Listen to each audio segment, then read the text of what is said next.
Thank you.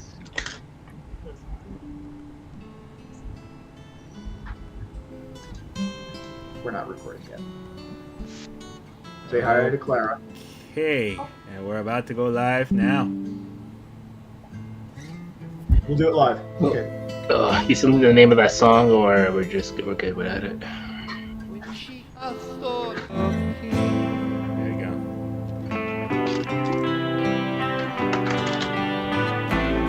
Please mind my horrible chance of finding this track right. Today, I am Pumpkin Jack, and we are coming out of the Ghastly Hallows. I'm accompanied by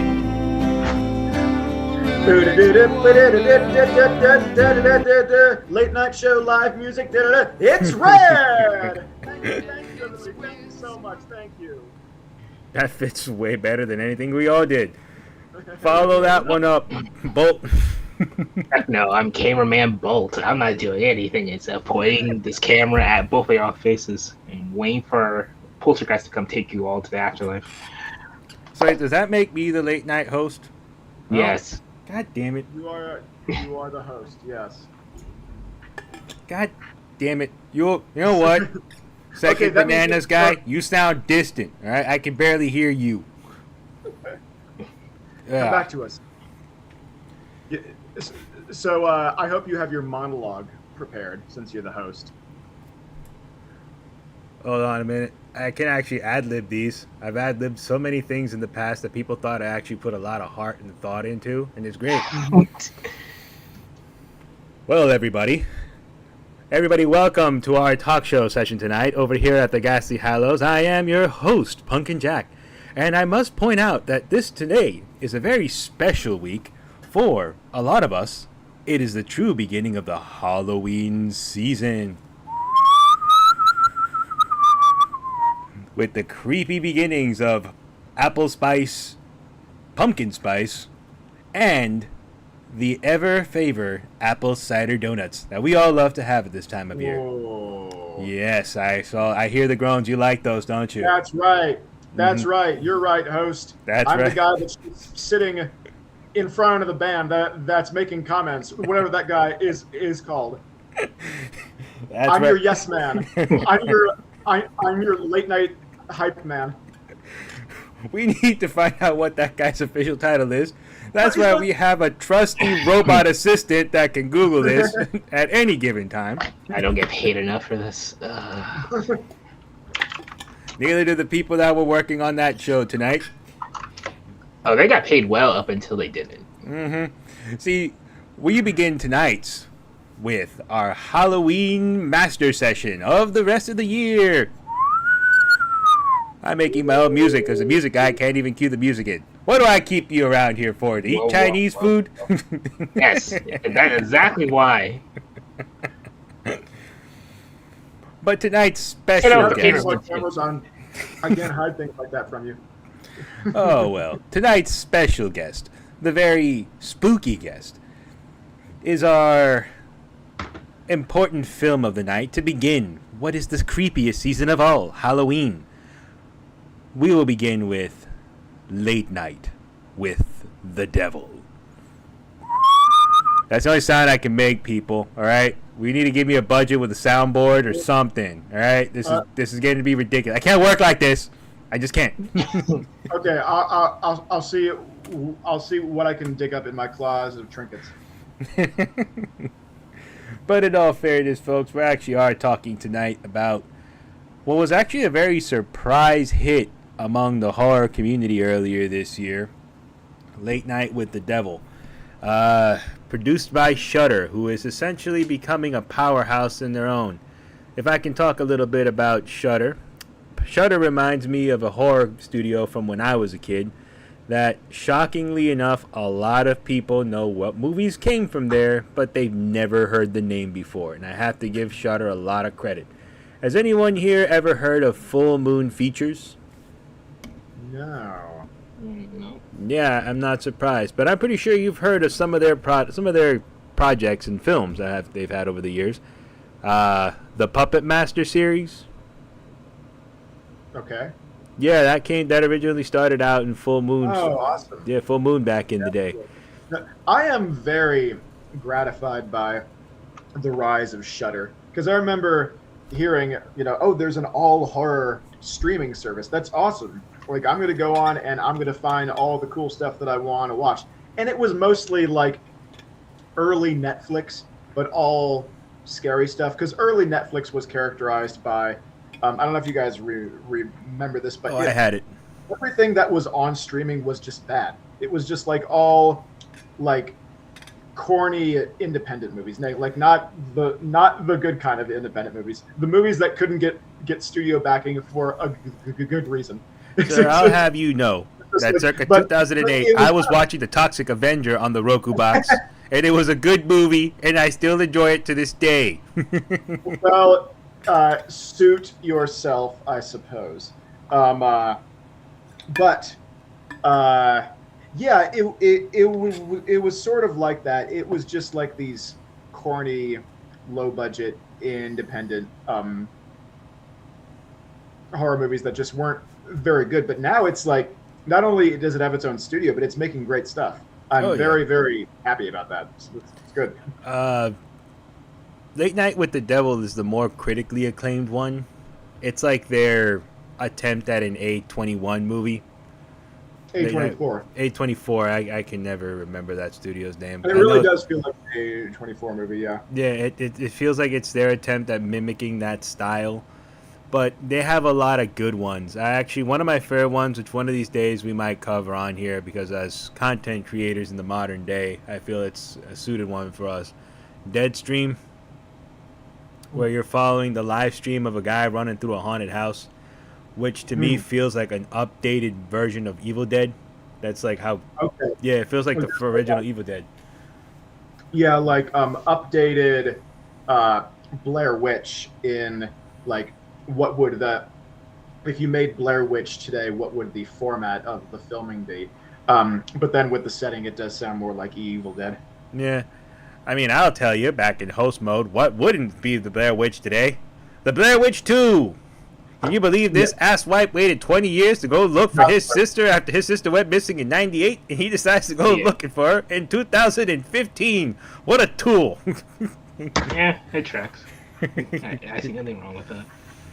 Oh boy, that was a stupid They broke the rule of the first movie too in that second one. Because in the first movie you never see the witch, and you see her all briefly, yes, but you do see her. And I was like, I don't know how I feel about that. You're not supposed to show the witch. You're not supposed to show the witch. No. That was what made the first movie so effective. But then again, like you can't just remake the source material. No, actually. Just to deviate a little bit, there is a famous theory about the first Blair Witch movie, which is why you don't show it. What is it? The theory is the two guys killed her. They lured her out to the woods to kill her. Okay. That's why it's a lot of famous, show, don't tell. You have to find the context clues, and it's more rewarding when you find these little things that put it together. Yeah, maybe they went there to kill her. And it tracks. Back when Matt Pat was cool, that theory used to track. Then he became the FNAF guy, and it was like, go away. I don't like you anymore. But anyways, Late Night with the Devil came out, I believe, at the beginning of this year. Last year. Late last year, early this year, right? I know it's not that old of a film. March 10th, 2023. Yeah, it's okay, fine, early last year. But I know since it came out, it's pretty much been a decent powerhouse for Shudder. It was well reviewed, well received among everybody. Great performances across the board. It has a very sort of cheesy feel to it at times, but then that cheese curtain drops and you're kind of like brought back into the reality of everything. Once again, I'm actually going to think this one borrows a little bit into Red's philosophy.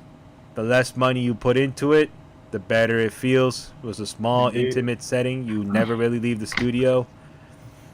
And when you're in there, you feel like you're a member of the audience.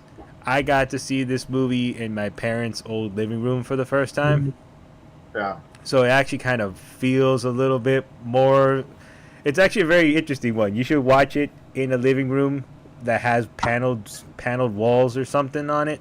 Oh, so it kind of feels like you're Yeah. watching a late night show in the 70s. Yeah, Yeah. like I was watching it in my parents' TV room. They had the pictures of all of us hanging on the walls and everything. So I'm like, okay, this is about as close as I'm gonna get to like Yeah, 1970 watching this. Uh, And the way it's shot, it goes in and out of grainy footage randomly at times, and you're like, oh wow, yeah, I remember like watching Sábado Gigante, and it looked like this, all grainy, all blurry at times. It was a really crappy Spanish show that used to be on as a kid. Like everybody used to watch it, except us millennials. We stopped watching; it got canceled. Which is what I feel the vibe that they were going for with this one, because it does feel like this guy is desperate. Like I have to give this Jack Delroy actor a lot of credit. He does play a sniveling yet sympathetic person in a very like. I was cheering for him. If that sounds weird. Yeah. Well, I mean, it's effective because like you at the beginning, like you do like him, and like you are kind of convinced by his sincerity. That's really him on the TV show. Like when he like. Even when he brings his wife on in the last week or so of her life, that was that was touching. And like there's a part of me that wonders, like if that happened in real life, it's sort of like, well, I mean, I don't know about people like displaying very very personal things on television, but like that did kind of win me over a bit more with that character. So it becomes very very shocking when you learn like, oh, he's a charlatan, like he's setting all of this up to bring back the show. And Yep. then by the end, it's like, everybody who is listening, like we assume that you've seen the movie, but when it turns out that, like he made some sort of deal, it's sort of like, oh my gosh, who is this guy? Or what has he become? Speaking of the deal, H Center asks in chat, what is that picture supposed to be? So this would be a good time to kind of explain that. What is what? Sorry. The photo that's the picture you're using for the video on stream. In the film we're discussing today, Late Night with the Devil, a good chunk of the movie there is this they keep touching on something about his connections. So they talk about how he has connections with friends at the Grove. So today, as our set piece, I decided to actually use one of the shots that has been taken of the Grove. The owl that's there. So I'll explain this. Throughout the whole movie, they keep going, so I can't believe you couldn't use your connections down at the Grove. I heard they do a lot of satanic and evil things down there. So, oddly enough, that is a real place with real people that are elites that go chill at that place in California. What goes on there has never been discussed. Small things leak out. Staff members will drop a program of what they're going to be doing there when they meet up. Pictures, on a Polaroid will, make their way to somebody in town of what's seen there. A lot of weird sort of frat boy shit goes on at that place. And it wouldn't be a big deal if there weren't a picture of Bob Dole, Bill Clinton, George Bush, some other rich people all dressed up in cloaks, which is what's up there, hanging around a giant owl, sort of worshiping it underneath a bonfire, which is something that our very, very famous guest that comes around here once in a while, Alex Jones, will like to talk about, and that's what made him famous back in the day, as Alex Jones made his bones. He snuck into the Grove and took pictures of that when they tried to sneak. Do we see the images of former presidents in that actual picture? I'm looking at it now. It's pretty grainy. This one is grainy. The actual ones have been scrubbed because of everything Alex Jones did over the years. So Alex Jones had really good shots. I remember when I was younger and I used to believe what he used to have to say. But this was like one of the ones where I'm like, oh, okay, yeah, like this is back when you were real. And then you had a, damn it, I can't remember the name of this movie. Ethan Hawke, where he's a crime writer. And then Sinister. Sinister, yeah, you had a sinister moment. Unfortunately, you cracked one big case. You had no more big cases to crack, so you started making shit up. And now, the globalists are out to get me. Nah, sir, you hung that noose around your own neck. But anyways. Yeah. You call it a fraternity. According to the journalist that accompanied him on that undercover mission, John Ronson, which Ron Swanson went with him? I guess that's a real name. Yes. No. His disguise was that he shaved his mustache. Yeah. He didn't eat bacon for a day. He didn't reek of sulfates. Anyway, so he said that it kind of basically was like a fraternity thing. Like he used the word immaturity to describe it. So his sense seems to have been that there wasn't anything like actually spiritual or having to do with like a serious worship of any kind of entity. It was just kind of a bunch of guys like that are older acting like they're still in college. Seems like that's what his impression was. Yeah, like honestly, when I hear the stories as to what's been going on in there, like it's just cross-dressing dudes being silly. I think why people are disturbed by it is because you have people from across the aisle who go in there together and they just chill and do weird shit, and then they leave and it's like, oh yeah, they leave and then it goes back to normal. They go back to fighting each other and shit at Capitol Hill. So that's why I think some people are weirded out by it. But to me, it's kind of like, I honestly think I'm going to sound like a crazy conspiracy theorist here, but just bear with me. Sure. I honestly believe that politics is like wrestling. When two people are running for an election, they cut promos on one another, tell them they're going to, this guy, he doesn't know what he's talking about, brother. And the other guy will walk up and go, ooh, yeah, no, I care about abortion, dude. I believe that everybody should have equal rights. Yeah. Vote for me. And that's how they go at one another. So when they go here, they drop the act and they're all just chilling out, dressing as women for a day, wearing these weird costumes and praying to the owl. But it's like frat boy shit. It's nothing. It seems like cosplay. Yeah, it's cosplay, frat boy shit.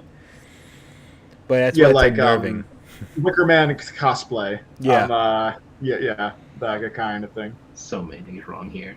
First off, politics came before wrestling. So if anything, wrestling took the idea of doing promos from the muckraking era. Actually, they did. Second, cosplaying? You gonna compare cosplaying to that? A weird cult outing? Yeah, because they don't. So I mean like behavioral cosplay. Mm-hmm. Like they're just sort of like, maybe it's sort of like, hey, people think that we're doing this sort of thing. Why don't we just do it just to have fun? It's closer to LARPing. Like it seems like, I don't know. LARPing, cosplaying. I think some people seek out alter egos, like designated times where you can do something that is very, very unlike what you do. Mm-hmm. It's sort of like a release. In fact, if you go back to kind of the way that Halloween used to be done, that was sort of the function of Halloween, was that we got this one night where you can do wrong things. Or hurt anybody. You can like mess with other people's property. You can dress in ways that are offensive and used to be done. That was subversive. You can do pranks, but it's just one night. After that, you go back to just doing the regular thing. But this one night is kind of your release. You can let your demons out. so like the Purge, got it. And then Actually, thirdly, the Purge is actually based on a few real holidays. They actually used to be like the Purge. Believe it or not. Which country got those? I actually have a question for you, and you're probably gonna answer it right because the context is where you're gonna get it. Which holiday was more like the Purge? Original Halloween or original Christmas? I'm gonna go with original Christmas. Yeah, that seems like the one that you're going for. Yep. Back in the day, it was Christmas time. I was like, hey guys, yeah, tonight everything is legal. Everything is fun in Rome. I was like, we're all gonna have fun tonight. That means that marriages don't count tonight. Go out and bang whoever you want to bang. You have an issue with your neighbor, go over there and have a fist fight. Tonight we're all having fun. Just please don't fuck around with any of the Praetorians or fuck around over by the Emperor's house. But the rest of you people, tonight is a free-for-all. Eat, drink, fuck, fight, kill. Do what you want to do. Just don't hurt any official civilians, any official citizens. Stay out of their house. And 8 Center supports this. that's what it used to be like. That's what Christmas used to be in ancient Rome. That's how it's been described to me. So, yeah, no, we're not far off. But to the idea of late night with the devil, what's very cool. Oh, it's Mr. Bigglesworth. See? We do have a cat in our evil organization. Yes, Mr. Bigglesworth. That demon was unnecessarily cruel and ruthless. In the movie? Yeah. On my lap. Yeah, no, clear the movie. unless your cat decides to, perform an exorcist out of nowhere. For the folks at home, for all you good people listening at home, I have a cat on my lap. We love kittens.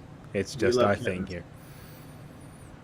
But yes, so what I thought was really interesting though, and why the Grove, I think, in pop culture still pops up to this day, is because the idea of, imagine someone like Joe Biden walking into the Grove, putting on a wig and a dress, and then going around saying, all right, guys, tonight we're going to be the Golden Girls. I get to be Blanche.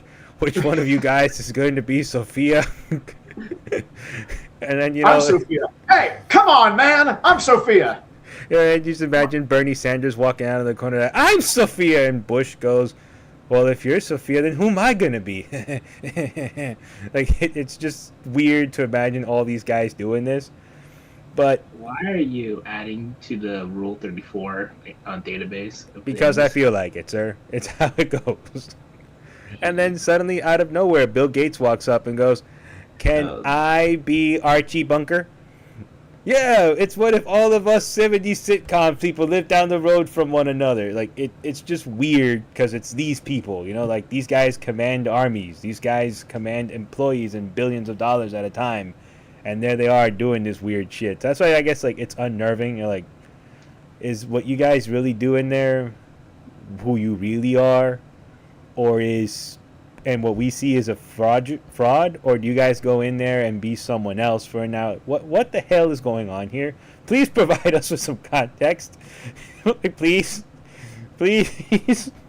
You're asking a lot of One of you guys might have your hands on Moab, and you're in there dressed up like a fucking druid out in front of an owl.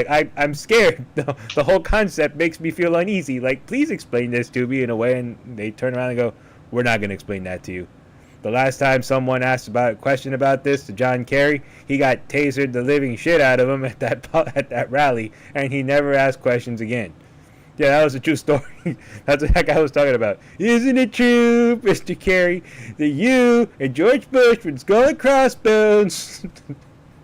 And John Kerry's like, that's a good question. I'm going to answer that question. Sidebar though, for a quick minute. Why is it always goats and birds in these weird things? I've noticed. You mean like on the masks and things? Yes, it's some type of bird or it's a goat. Goats, I get. Goats are freaking demonic.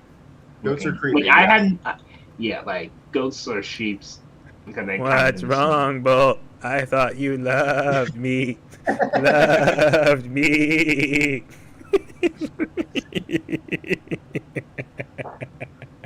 Yeah, owls and crows. yeah. Like, Look at all these birds. Look at all these birds in that photo. We got ostriches, we got flamingos, we got hummingbirds, we got emus and kiwis. It's insane. So, if I'm not mistaken, I think the bird is usually associated with death. Like, So Not a crow. unless you're talking about a dove. well, isn't Crow's a bad omen. the crow crows. isn't the crow the harbinger, like in the underworld when you walk through? Isn't like a crow the one perched at the top keeping an eye on you? Maybe according to one Like vision of the Norse and the Nordics, isn't that how that goes? And then I think the owl is Horus in Egypt, who I think is also that is the falcon. Mm-hmm. he's the falcon, but there is an owl though in Egyptian lore. I know there's an owl. I'm just trying to remember which one it is. But the owl is also a significance like that. So birds are usually kind of like those guys. So when Christians see that, it's kind of an affrontment, which is why I was always confused in Narnia that Mr. Tumnus was a good guy when fawns have always been satanic, have been associated with Satan. Hashtag not all fawns. Not all fawns, apparently, because Mr. Tumnus was just pretty cool. But I know he stole my sock that one time, bastard. So the owl. He doesn't even need socks. What a sicko. Yeah. Give me my sock, you goat bastard. Hey, hey. Oh, I miss you, old He has family hooves. He doesn't even need shoes. What's he need socks for? Where's my sock? Welcome, Britannia. I'm Mr. Tumblers. Give me my sock, you goat bastard. Hey, hey. That's from an old one. Is One of the isn't first it? ones. Yeah. But I return to the original point, which is back in the day, like birds are usually like in there. It's usually birds, wolves, cats. Once in a while, I've seen a rat. In Indian pantheon, I've seen rats. Rats are the gods of death, Karna Mati. I wrote a short story about one. I got to publish that one because it was based on a nightmare I had. Sick. So like these are things that are out there. So like anything that is a mix of animals, right? A male and humans and animals is usually like an affrontment to nature and the way God wants it to be in the Christian rule set. You can't have that. It's evil. It's considered an abomination. I don't know if that's particularly Christian, but well, I mean, I've heard it mostly in Christianity. yeah. Well, I know. That never came up in my studies over the years. Like maybe like a Western thing. Yeah, I think that might be a Western thing. Well, yeah, it's a Puritan style thing, which comes from that part of the world. When Westerners, but I think it's like I think it's more broadly Western. I think like even if the original kind of violation was rooted in Christianity, I think it's more a thing that's scary broadly to like people in the West. I don't think you need to be by like the West, do you mean America's the West or the West of the classical way?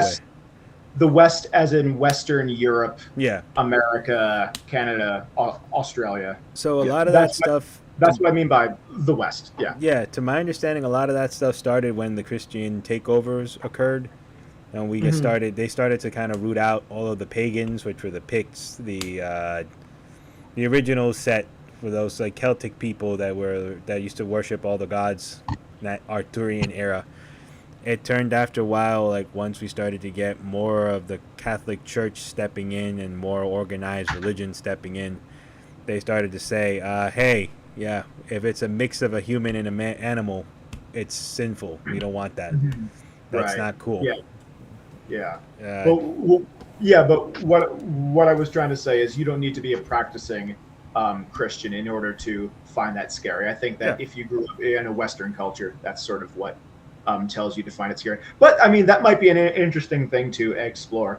Like, do people in non-Western countries find that kind of humanoid animal creature scary, or two, like, are those characters objects of horror in stories around the world?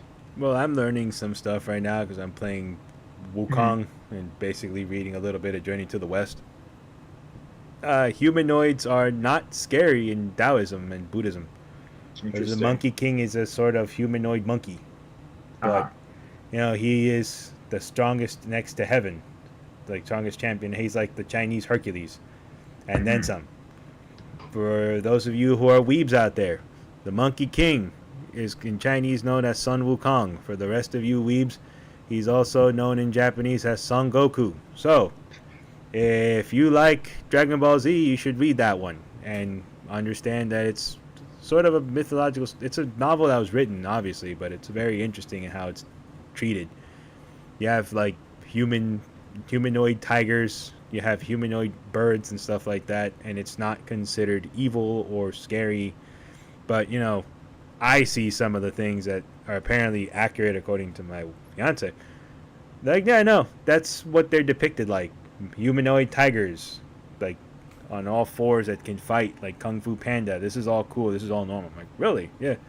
Over here, that shit would be considered horror.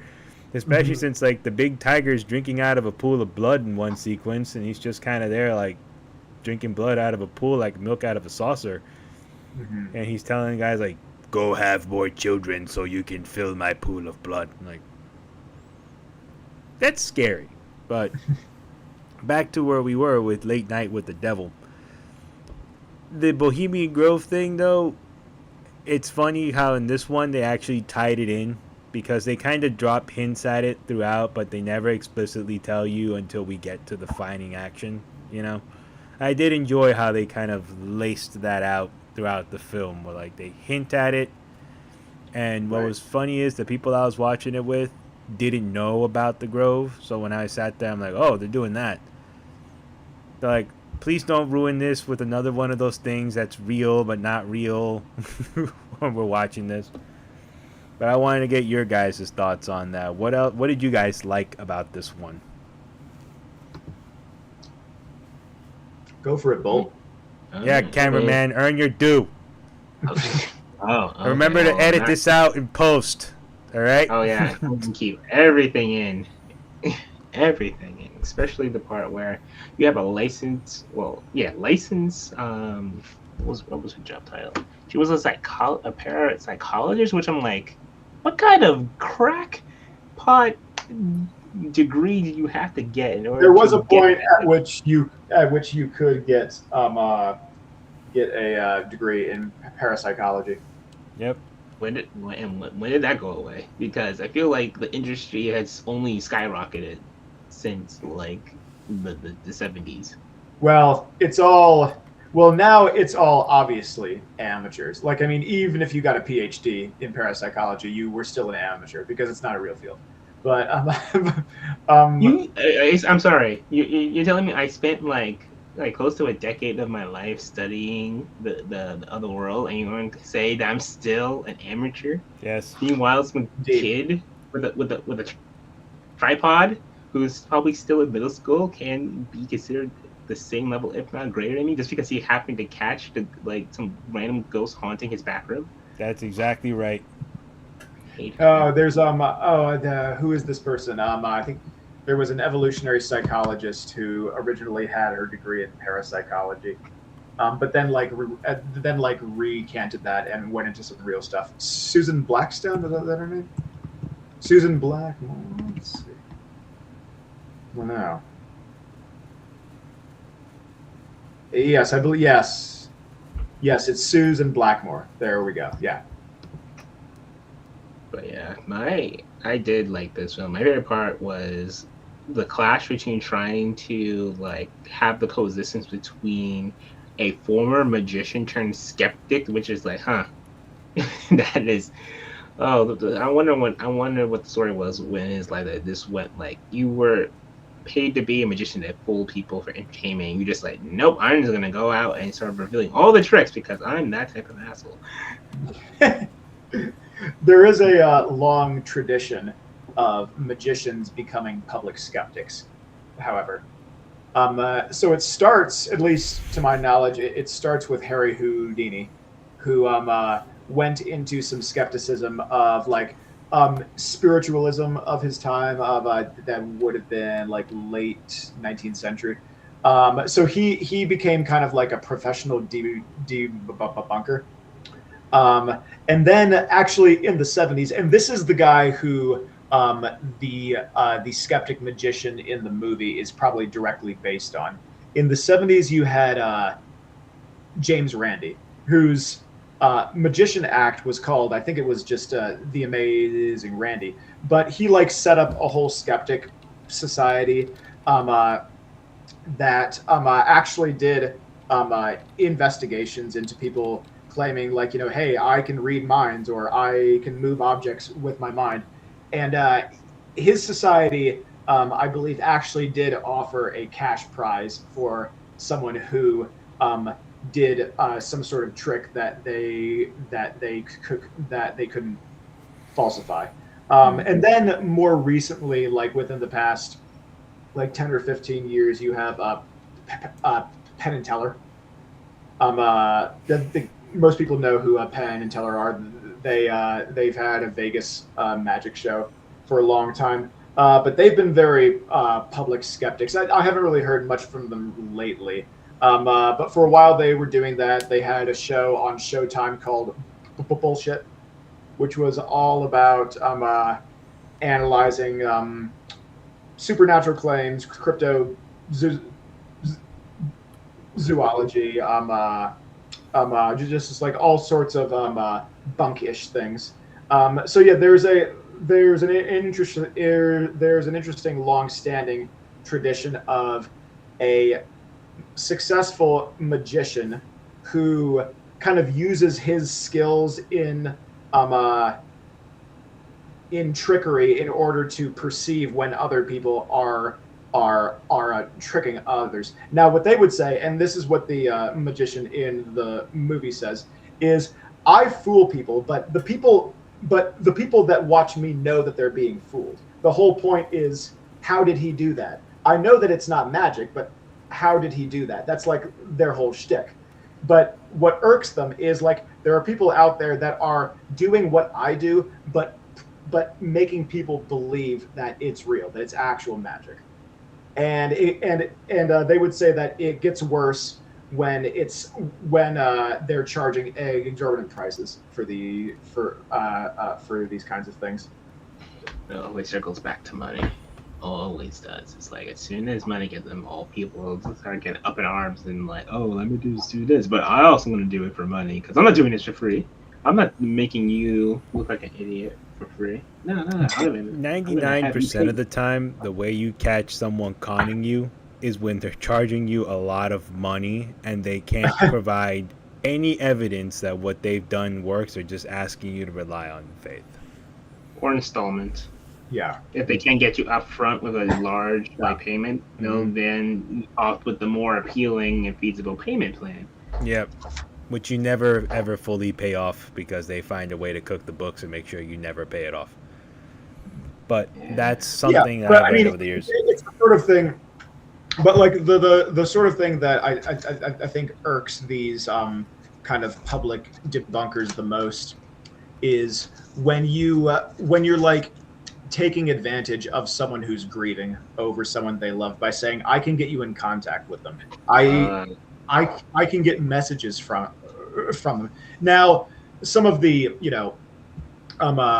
fake mediums, or as I call them, mediums, the way that they might justify it is like, well, I mean, I'm giving people comfort, and even if it's not real, I'm still giving them comfort, but you're still cashing in on someone else's grief.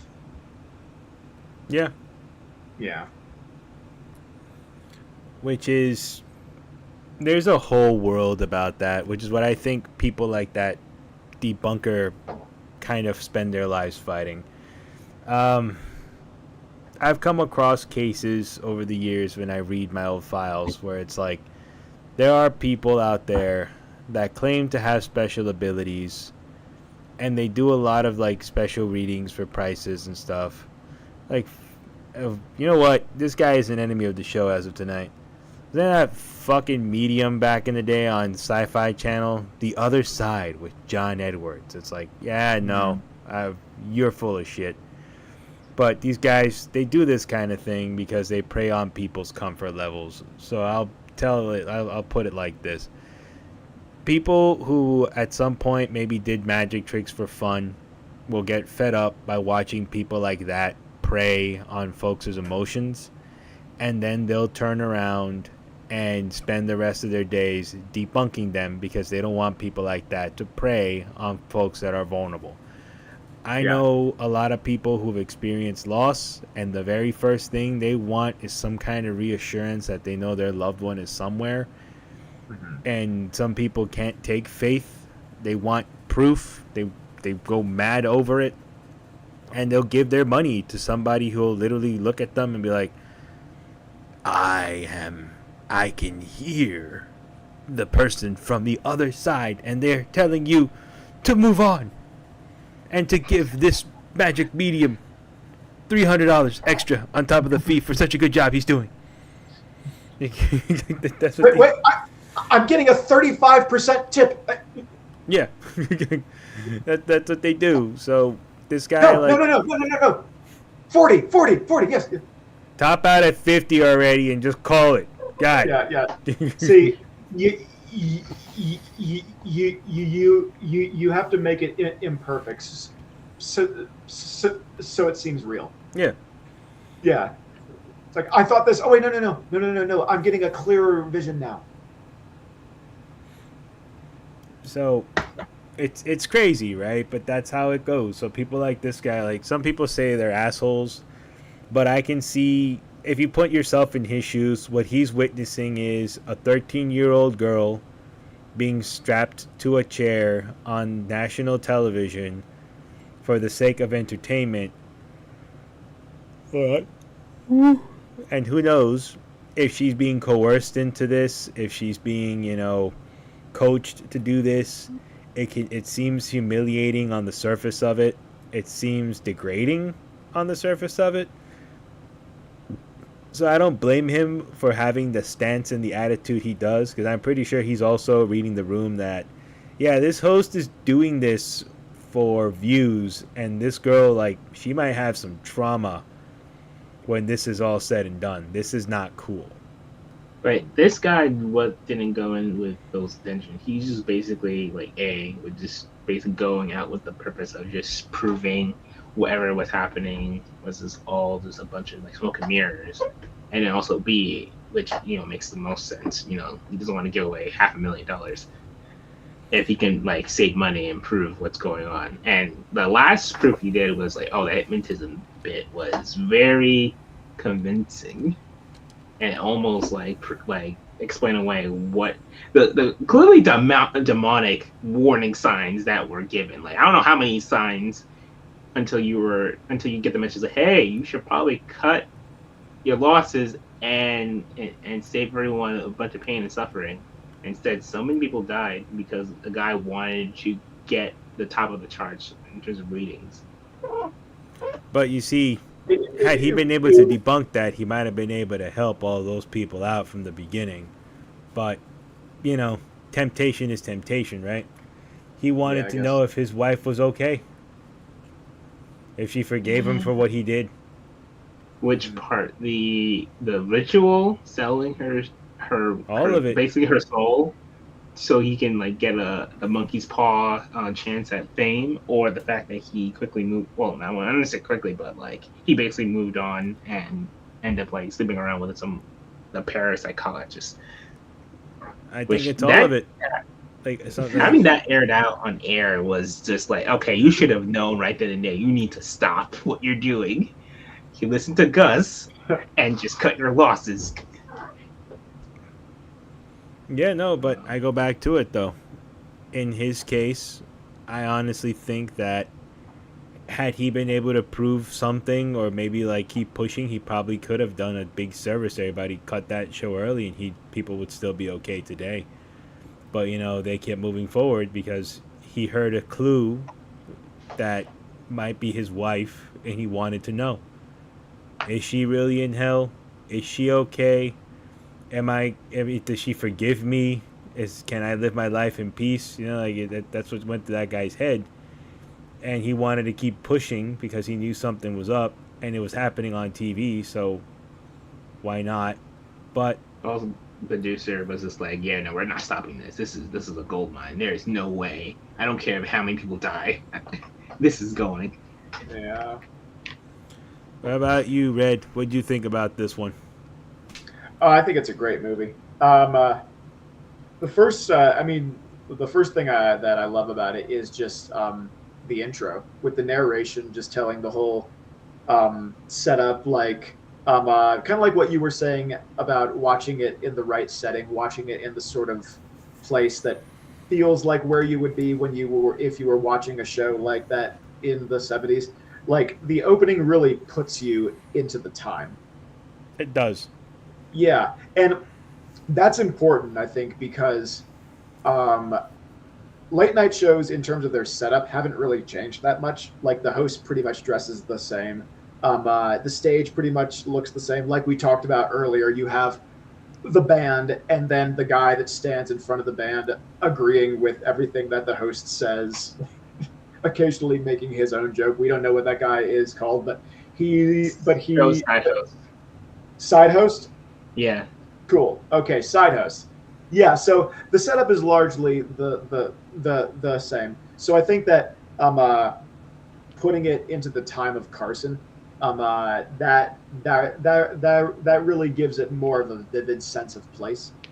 I like how it is a found footage movie, but it's not your typical found footage movie. In that it's found footage that was professionally shot. So I think that with like your traditional found footage movie where it's like a documentary crew, often an amateur crew that have a camcorder or a cell phone and things are jerking around, that kind of thing, like that is well trodden territory. It's just started with Blair Witch and just for a while it had like a heyday. With Cloverfield and Willow Creek.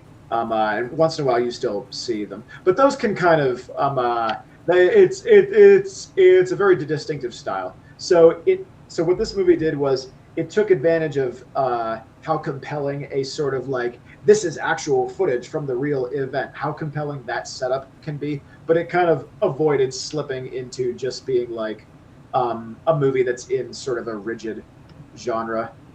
And I like how it goes through these sort of familiar characters that we can recognize, even if in the movie they're new characters with different names. We kind of like know these types. So we went over the magician, like he's sort of in the mold specifically of Randy, but also in Houdini and Penn and Teller. You've got the main actor who looks very much like a late night host. Like, we all know that sort of guy, like the Stephen Colbert's, the Jimmy Kimmels, the Jimmy Fallons, the Johnny Carsons. Like he seems to really fit into sort of that sort of figure that we know. So I kind of like the familiarity that it goes through, where you're watching it and you're sort of like, oh yeah, I know that sort of person. And the plot, like sort of like just the whole arc of the plot of the charlatan parlor trickster that stumbles on something real. That's also very well trodden territory. That kind of story's been done a few different times, but putting it on TV and on a late night show, that's very clever. I really like that. And it's sort of interesting that no one thought of that before because I don't think it was like the Warrens, who we talked about a few weeks ago, Ed and Lorraine Warren. They did some talk shows. The Amityville family that claimed to witness the hauntings. They did the talk shows. So paranormal stuff on TV is not totally a totally new idea, but having like all hell break loose, quite literally on screen, I don't think I've ever seen that before. So it kind of like it takes some familiar things, it borrows from some cliches, and it repackages them. And sometimes repackaging cliches can be a criticism, but I think that the creativity is often in how you repackage cliches. So I'm a big fan of this movie. I have a question. Sure. Do we still get paranormal investigators on late night talk shows these days? I don't watch late night talk shows really, so I don't know. It seems like the sort of thing that wouldn't really be very popular. I feel like that sort of stuff has waned in popularity. Also, the FCC, it's not someone you want to mess with or make an enemy. Because if you happen to cause a murder like by accident, by having an investigation on your talk show, and you didn't clear it with them, then you're getting a fine, and you're probably going to have your show pulled from the air. It'll get ratings good for sure, but they're going to cut that thing as quickly as possible. Why would a murder result from having someone like that on your show? And you keep messing with powers that is beyond your imagining. That tends to be an outcome. Once again, the robot is malfunctioning. He forgot to make the context of his statement. That's what I'm No. I completely agree that I'm with the side host in this movie. I'm like, you oughtn't mess with things that oughtn't be messed with. I completely agree with that. I would have been one of the people that walked off set. Dude, after the first guy got killed, I would have been out of there. Oh yeah. Well, they kept that on a hush. That way, people wouldn't leave in droves. But right. Oh yeah. Yes. Well, it also helps that they didn't have cell phones, so there was no way that they could have known that. Yeah, imagine that this happened today. That thing would have hashtagged like crazy. That would have been on Twitter in 5 minutes. Yeah.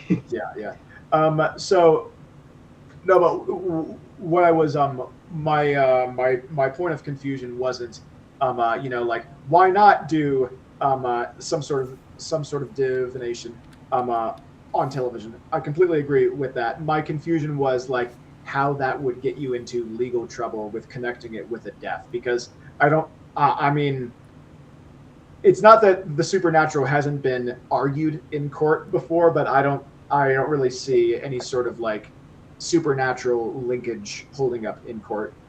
Or like it goes to like their guidelines. So like similar reason why like you can't like swear on the air.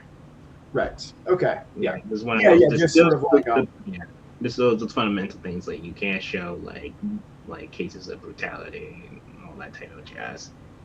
Yep. You're telling me I can't beat a bunch of hookers on national TV? No, you cannot. Because that was our solution for Sweeps Weeks, man. I was going to go down to... I said too much. Next week's episode, live from prison. The casting... Live? Jack, we're podcasters. It's our job to say too much. No, that's what Reddit is for. Also, 8 Sinner says that those type of people don't get invited anymore on talk shows.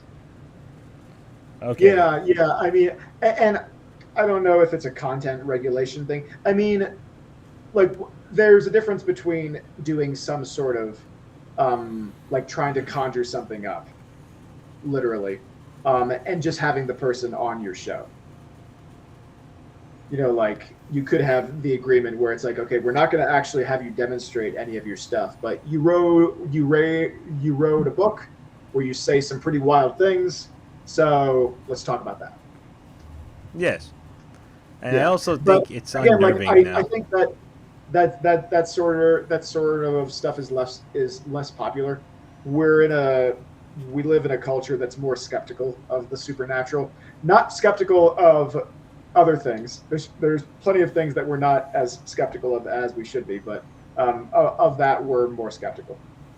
Ladies and gentlemen, you just heard it live here. There's a globalist agenda to make sure that ghosts are suppressed on national TV, and that, yeah, folks, tells us that vaccines are the cause of ghosts. That's right. There is a correlation, folks. The science is out there. Believe it.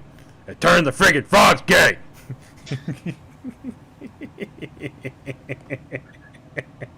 I can't not take a shot at Alex Jones. Are you saying that it's an mRNA pseudo vaccine that would cause me to have a restless spirit? Yes. Yes. Okay. I have mine already, so I can haunt the globalists when I go away and they come, they get me. Ladies and gentlemen, it's a conspiracy. It's out there. It's proven. Yes. That hurt my throat. Side effects may include dry mouth, itchy eye, restless soul syndrome, Uh-oh. RSS. But no, I have one question, because every time I tried revisiting this film this week, I just kept, it was like clockwork. I would get interrupted every single time. So, regarding his connection with the Grove. So in this film, the approach is that it is indeed a satanic cult to help him get points, right? In favor, along with the, to keep his show, right? Like there was a ritual sacrifice in this one, right? Yeah, I mean it's a deal with the devil. Save my show and I'll hand over something that is valuable. Yeah. What do you guys think of the little girl's performance?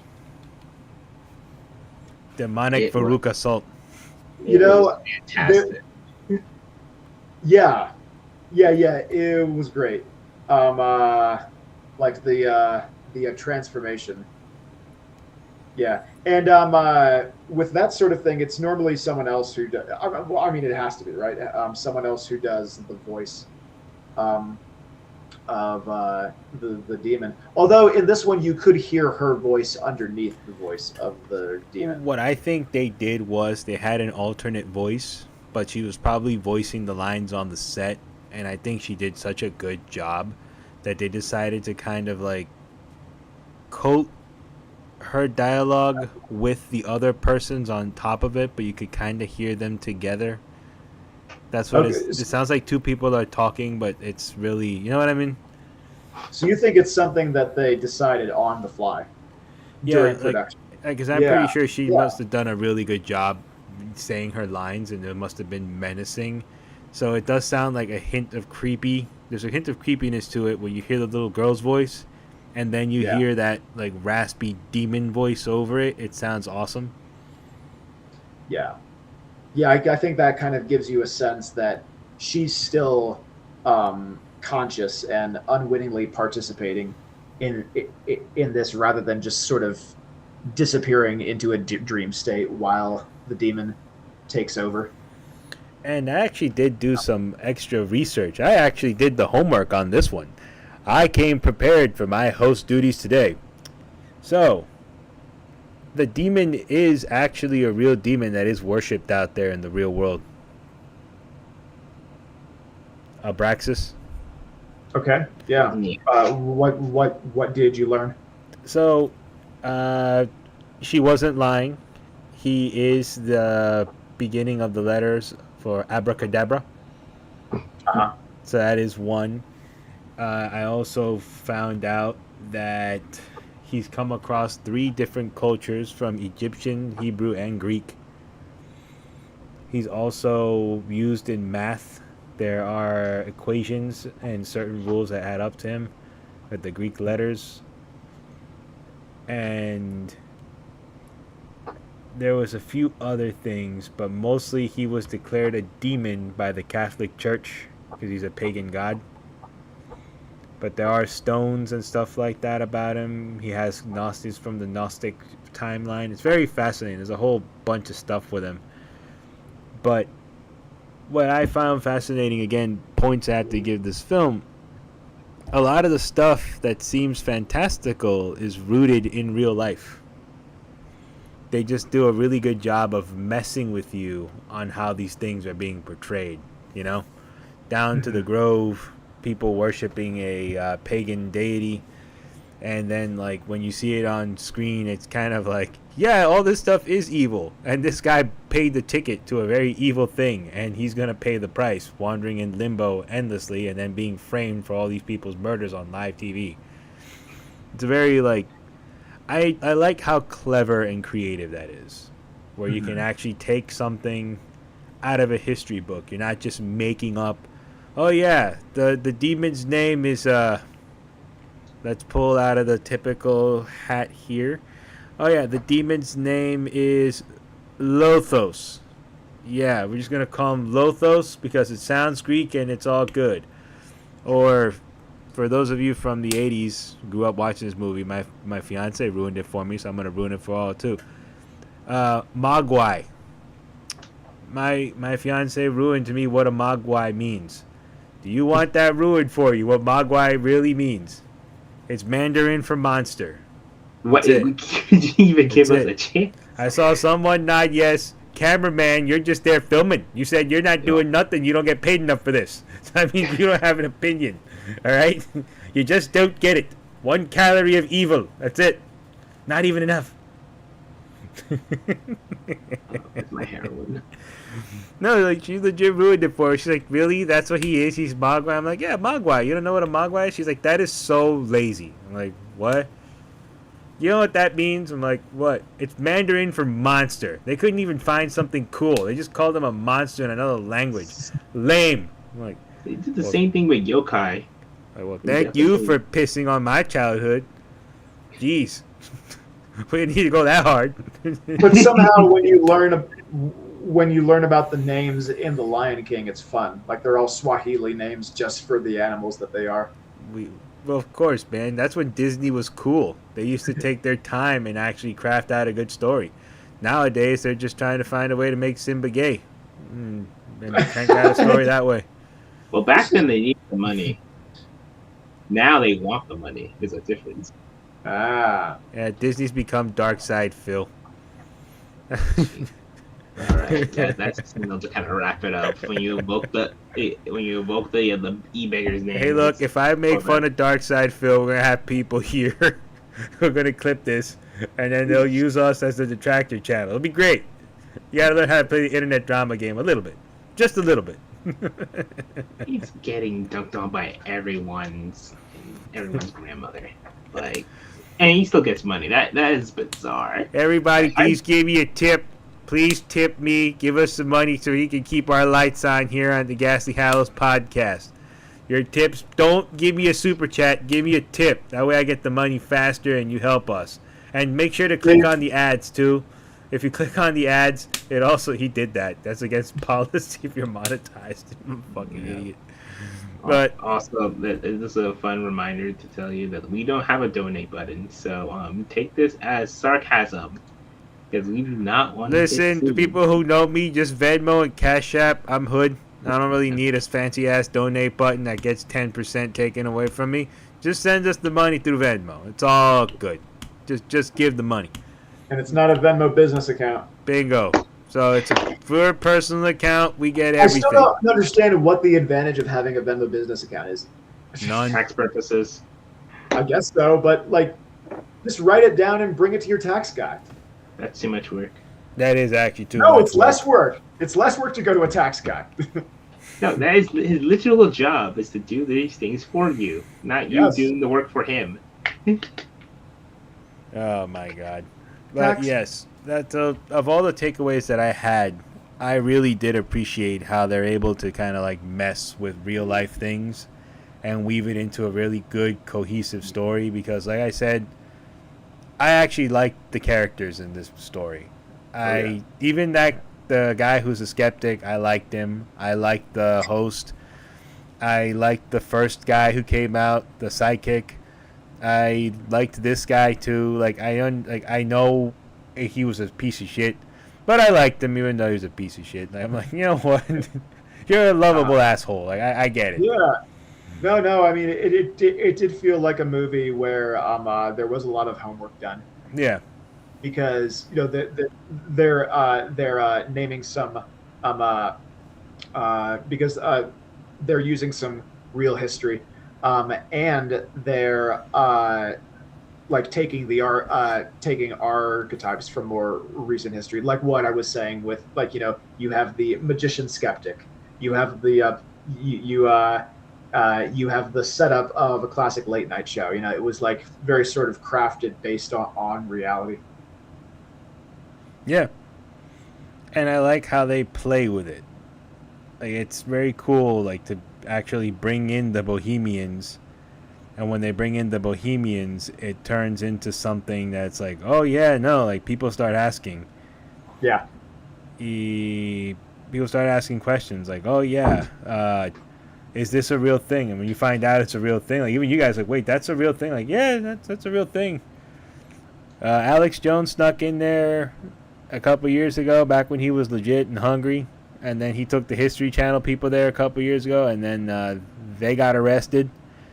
And when they got arrested, they're like, yeah, the cops drive you through a way where you can't see jack. All you see is trees, and that's about it, and no one's allowed in there. As Shudder has ascended, the History Channel has gone in the opposite direction. Ah, yes. The History Channel.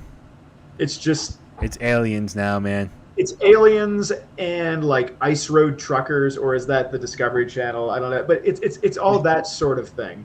It's all like these channels that have nothing, that they've just become trash TV channels. Like there used to be some real like legit stuff on there. Now it's just all trash TV. It's unbelievable. Yeah, isn't that a bitch? Remember back in the day when like you used to go to the History Channel and start learning some fun stuff, and then now like you're there and you're like, oh man, this is awful. I learned more out of a Jerry Springer episode. Yeah, I don't know if I don't think it's that our culture has overall gotten stupider. I think it's that maybe the tastes of people who watch TV are sort of have changed, and people that are into history, like, are moving over to like listening to long form podcasts on that sort of thing, or watching Netflix documentaries, that kind of thing. So I don't think it's like a societal decline thing. I think it's just a like demographic shift in terms of like who still watches TV and who is online more. So I actually think what's fascinating about this film that takes you back, it really does take you back, is to a time when TV was the be all end all. There are a lot of people out there who will argue with me that TV still is top notch, but I actually think TV has fallen behind now. I actually think the TV is second place to the internet. And what's awesome about this setting is the way they talk about it. You believe that this could have happened, and you just weren't watching that night. Like, there was a cool thing about TV when you were a kid, that you didn't know all the channels. Right. And you didn't know where all these things were coming from. So, like, when you had that one neighbor, my dad was this neighbor, that had that, like, 10-foot antenna in his backyard that looked like out of that movie with John Ritter, like those major big-ass antennas, so you could get all the TV. Because back then, if you had that big-ass antenna, you didn't need to pay for HBO. This thing got TV from Uruguay. That's how badass that antenna was. Big. You used to be able to watch all kinds of weird TV, and you could have legit skipped this if you're a little kid on the hunt for cartoons as a child. So that's what's kind of gone now. Like, now I think with the internet, everything, you can get whatever you want at the tip of a touch of a button, and people are forever stuck in sweeps weeks now. Like, the shows that are on now, I think those are the shows that are going to ride out when TV's officially turned off in, like, maybe, I think, 15 years. I think we got 15 years left of normal broadcast TV, and they're going to kill the antennas. What do you guys think about that? I mean, well, we still have radio. That's not going anywhere. I think. Well, I think people might have made the same prediction about radio like 20 years ago, and radio I don't know if it's going anywhere. So, So if radio, if radio hasn't gone away, why would TV? so I'll actually tell you why radio is superior to TV. Very stupid argument, but it is what it is. Okay. You can actually listen to the radio while you're doing something else. Uh-huh. While you're driving a car, you get in the car, you listen to the radio.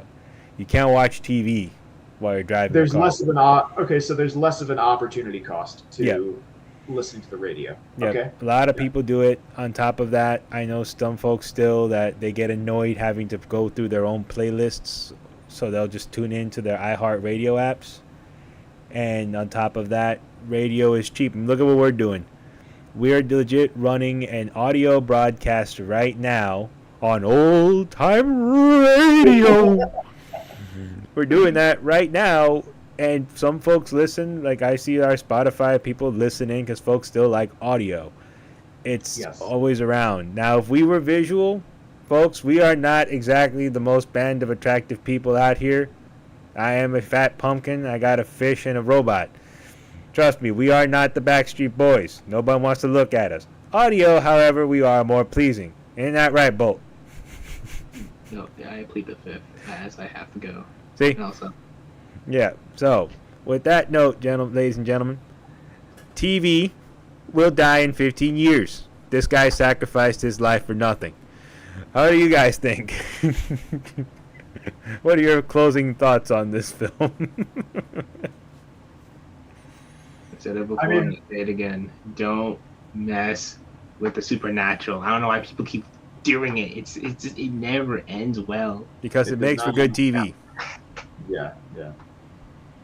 I agree, Bolt. Yeah, fine film. Good discussion on a fine film. And since we were told by Bolt here to not mess with the occult, you guys know that I have a knack for doing just that. So I saw a film. I learned this one. Dambala, give me the power, I beg of you. Dambala.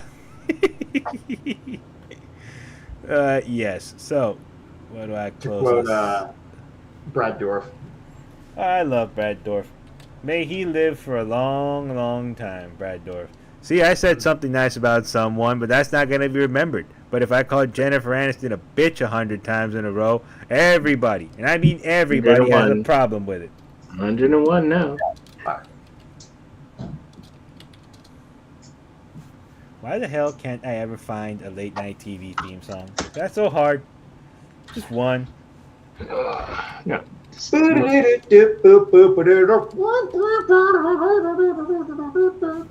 You know what? I'm going to just do this. Signing off. All right, everybody's signing off. I'm just hitting random here. Whatever. The hell is that? What the hell? No. Here. That. Are all I long for. All right, Frank Sinatra's gonna sue us. All right, everybody. You guys have yourself a good night. And this